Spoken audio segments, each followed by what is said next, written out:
আল্লাহ বলে তারাই বন্ধু হিসেবে উত্তম। এবার ছেলেরা তোমাদেরকে বলি, বাবারা আপনাদেরকেও বলি, যেই কোনো মানুষের একটি সৃষ্টিগত অভ্যাস হইল মানুষ একাকী থাকে না। মানুষ কারো না কারো সাথে বন্ধুত্ব করে, মানুষ কারো না কারো সাথে সম্পর্ক করে, মানুষ কারো না কারো সাথে চলে।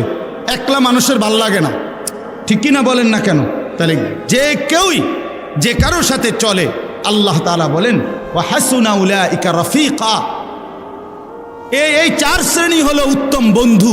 আল্লাহ তাআলা বলেন অতএব সঙ্গী যদি বানাও তো তাদেরকে বানাবা নবীর পথে চলে যারা, সিদ্দিকের পথে চলে যারা, শহীদের রাস্তায় চলে যারা, সালেহীনদের রাস্তায় চলে যারা, তারাই হলো মূলত বন্ধু, তারাই হলো মূলত সঙ্গী। এজন্য যেই কোনো যুবক, বৃদ্ধ, নারী, পুরুষ, সে চলাফেরা, বন্ধুত্ব, অন্তরঙ্গতা, উঠা বসা আল্লাহর কসম করতে হবে তার সাথে, যার সাথে চললে ফিরলে আল্লাহর কথা মনে হয়, আখিরাতের কথা মনে হয়, নাজাতের কথা মনে হয়, জাহান্নামের ভয় আসে, জান্নাতের ফিকির আসে।